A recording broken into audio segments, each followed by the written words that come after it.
Hi everyone, I'm Chef Leroy and welcome to my cozy kitchen. I hope you guys are having a fantastic day. I certainly am. It is raining today, a little dreary outside, but you know what? We're not going to let that get to us. We're going to do some fantastic cooking today. So I'm going to do something interesting.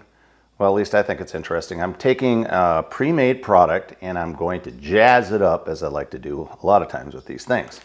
And today I'm going to do Yakisoba.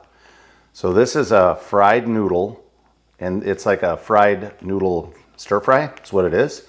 I got these at Costco. They're 6 packs to a box, basically. And these come in at about right around 10 ounces of a package. So this is a fried noodle, like a ramen kind of thing. Now the vegetables that are in here, it's a vegetarian one, but the vegetables are broccoli, carrots, mushrooms, there's pea pods in here, water chestnuts, onion, and there's some edamame beans. Sorry, can't talk.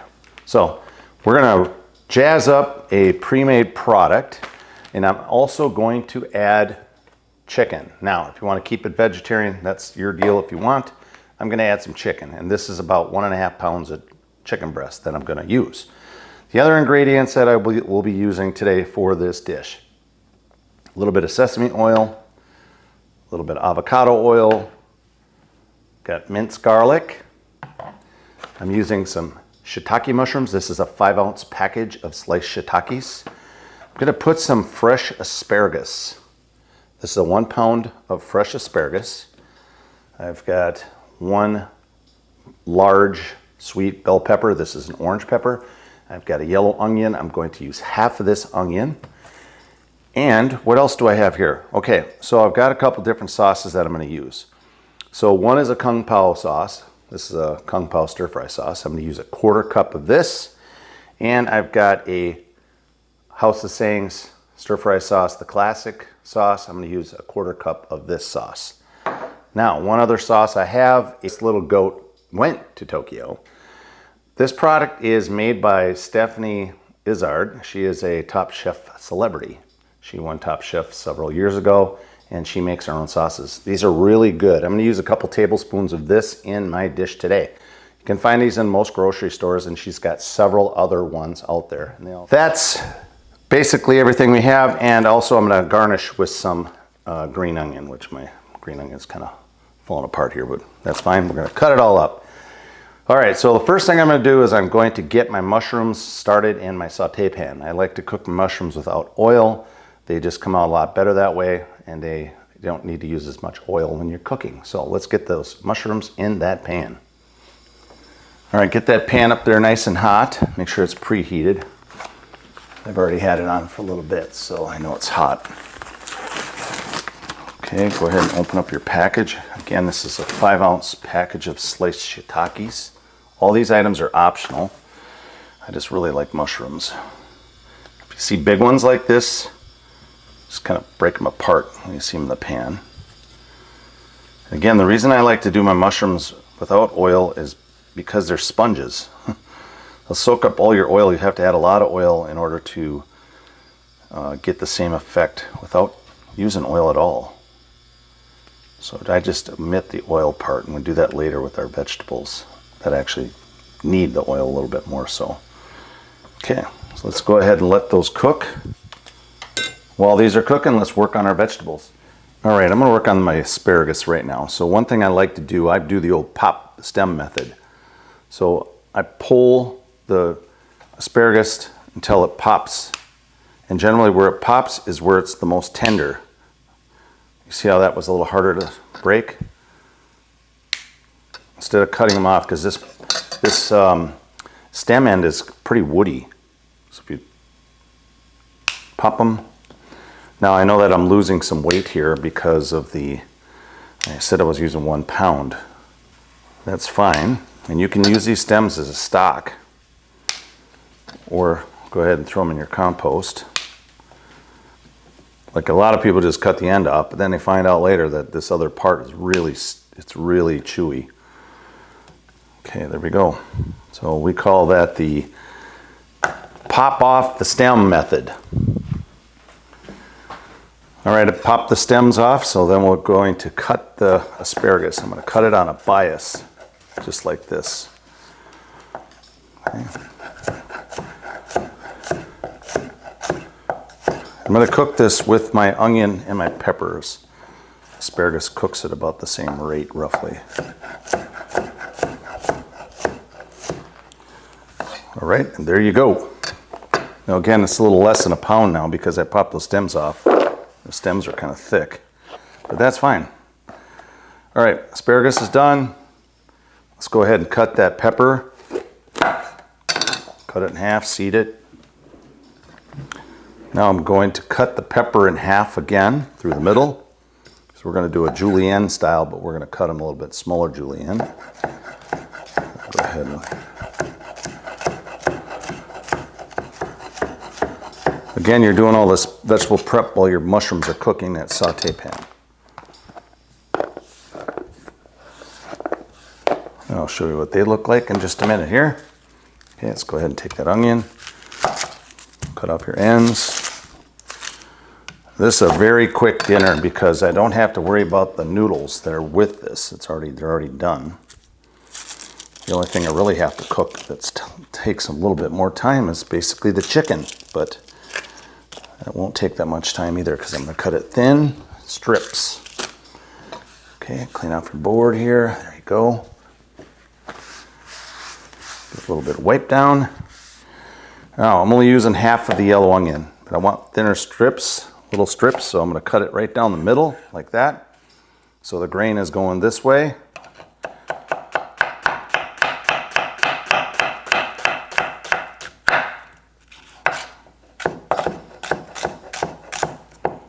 And there you go. Okay, throw that right into that container with your peppers and asparagus. There we have it. Our vegetables are ready to jazz up our yakisoba noodles. Let's get over to that stove and check those mushrooms. All right, again, I'm back to my mushrooms and they are looking lovely. I got a bowl here to put the mushrooms in so I can stage them. This is a staging method for a later step because I will cook my chicken after this. Yeah, it looks good. You're doing all of this cooking right now while you're doing your vegetable prep, and basically I've only been working on this whole thing for less than 20 minutes. Part of it's moving the camera around. That looks good. That's what I'm going to stop with that. Turn off my stove and go ahead and throw the mushrooms right into a bowl. What I like about this meal today is it's a one skillet meal. I really like one skillet meals. A little less to clean up. I do have these bowls and a couple containers to, work with, but there you go. All right, set those off to the side and let's go ahead and prep that chicken. All right, we're gonna go ahead and cut the chicken breast up. Again, this is optional. You can keep this as a vegetarian dish and use whatever type of vegetable you like. I'm gonna go ahead and cut this package open. I can keep the juice in the plastic bags. It's better since I don't make them such a mess. And then you've noticed I've got my nylon board here. I always use a nylon board when I cut raw meat. Way easier to sanitize. Why is that? Because plastic is not porous like wood. Now, they're a little bit on the thick side at the top here. This is where the wing is, top of the breast. So I'm going to slice through the middle. Basically, you're butterflying it, okay, just like that. And then we're going to go ahead and cut it into thin strips. Nice and thin, just like that, okay? And there you go. Chicken is julienne sliced. Nice, small, thin pieces like that. Okay? All right, let's go ahead and clean this board off and we will start cooking the chicken. All right, I'm back to my stove. I'm going to cook the chicken. So let's turn the stove on. kick it up to high. I'm going to add 1 tablespoon of avocado oil. You can use whatever oil you like. Avocado oil has one of the highest flash points of the oil. Doesn't matter which brand you use. And then I'm going to use 1 teaspoon of sesame oil. That's more of an accent oil I like to use for that flavor. Let's go ahead and add that chicken. Hear that sizzle? Doesn't it sound awesome? All right, with a nice hot pan, the chicken cooks up pretty fast. Basically, at this point, I cook it until I don't see any pink in the chicken, and which I really don't see any here much at all. So next thing I'll do is I'm going to turn off my stove here. Now you can see there's a lot of moisture in the chicken. That's what you don't want in the stir fry exactly. Although I'm using the noodles, so they might need a little bit of a liquid to help them soften up a bit. I don't know what this product's like yet. But what I will do at this point, I'll take the container that I had my chicken in before I had cleaned it out. So I'm going to go ahead and dump this chicken right into this container. The pan has still got some oil in it, so I don't think I'm going to add any additional oil to it. Let's go ahead and get those vegetables in there. That's what I like about induction though. It cools down just immediately stops working. All right, we got our asparagus, onion, and peppers going, and I will go ahead and add garlic at this point. I'm going to use 2 teaspoons of minced garlic. You can use whole clove if you choose. I just have this minced garlic to use, so 2 teaspoons. I like to stage things like this. It seems like it's time consuming, but you're just going to have such a better quality. And again, I'm not eating my dish right away. It's going to be a little later yet that I'm going to eat. So I'm just going to go ahead and get these things blanched, and then we'll throw everything together at the end. All right, I'm back to my vegetables, and I see that my onions are starting to become clear, and that's great. I will check one of these asparagus to see how tender it is. Yeah, a little crunch, that's good. Yeah, not too bad. Okay, go ahead and add your mushrooms at this point. Kind of let them soften up a bit with the vegetables. All right, let's go ahead and add that chicken. Now there's a lot of liquid in the chicken, so what I'm going to do is use my tongs, and I'm going to pull that chicken out of there with the tongs and leave that liquid aside.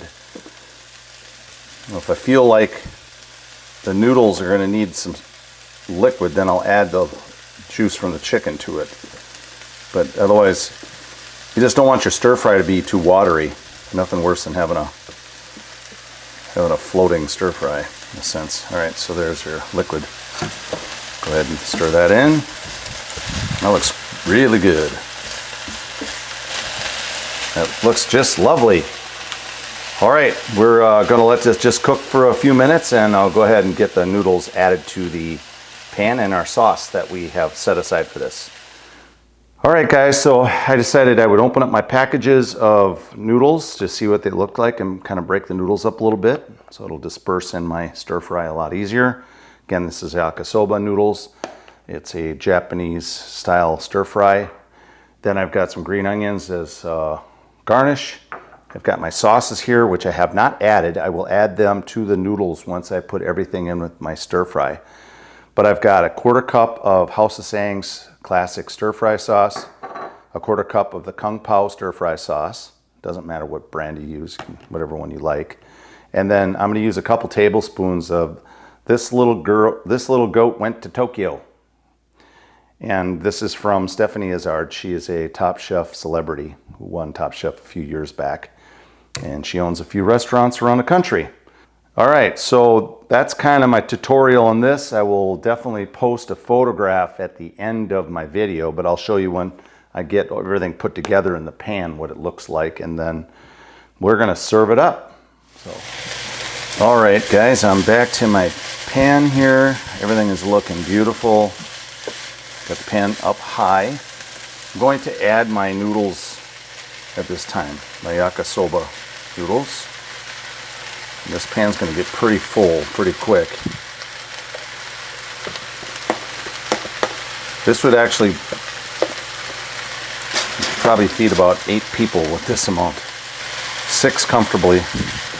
I'm going to add my sauce that I had set up here.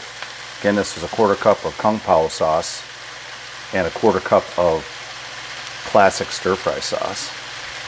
Okay, go ahead and add that. And then I've got this sauce here, which is This Little Goat Went to Tokyo. Now, she has a few other sauces in the store that you can buy. I just thought this would be kind of fun to do this one since these are Japanese style noodles. You know, actually I think I'm going to add, I don't know if that's going to be enough sauce, so let's go ahead and add 2 additional tablespoons. Oops, sorry, my toaster oven timer's going off. So 4 tablespoons, 1/4 cup, 1/4 cup. Okay, let's tighten that down and start to mix it up. Tell you what, it smells really good. And just slowly mix it around and you'll basically be done. Now, one little added step I'm going to take here is I'm going to cover my pan. I'm going to turn the heat down a little bit to medium and I'm going to cover my pan up. I'm going to use aluminum foil because I don't have a cover for this pan. So just put aluminum foil down, cover up, and just let it steam a little bit. That noodle steam in there, and that'll heat it up a lot faster. And there you go. And I will show you what it looks like when I'm done. Actually, one little added thing here I'm going to do. I'm going to go ahead and add this chicken stock that I have left from the chicken cooking. I'm just going to go ahead and add that in there too. Just add a little bit more moisture to the stir fry. And when we cover it up, we're basically going to let it steam a little bit. So the noodles soften up nicely and all those flavors blend together. Remember those green onions? I got those to garnish. But I will show you what the completed dish looks like when it's done. This will only take not even 10 minutes, probably like 6 or 7 minutes. Just you can already feel how nice and hot it is at the top. And it's sizzling nicely. All right, let's do a little recap on our video today. Okay guys, I'm going to do a recap on our Yakisoba noodle stir fry that we did today. So again, these are a Japanese style Yakisoba noodles, which are a fried noodle. I got these from Costco. You get 6 packs in a box. I'm using 3 today, as you've seen in the video. And hopefully the video was easy enough to follow along with. I showed you step by step what I was doing. This is a fun sauce. You should check these out in the store. If we can get a little closer, you can see that. Stephanie Izzard is a Top Chef celebrity, so she's come up with her own sauce, and she also has her own restaurants. But this is a really nice accent sauce. I like it a lot. You can use it as a marinade as well. Well, you guys, that pretty much concludes the video. I will post a photo of the completed dish at the end of my video, so you can see exactly what everything looked like. Make sure you garnish it up with some fresh green onion.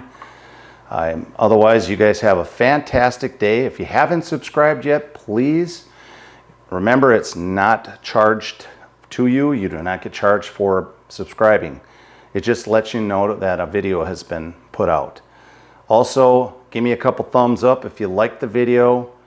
Hit that notification bell, ding, ding, ding, ding. And please leave me a comment if you have any questions regarding any of the sauces that I used or anything else. I'd be happy to answer your questions if you have them. Otherwise, you guys have a fantastic day, and thank you for watching My Cozy Kitchen. Chef Leroy, and out.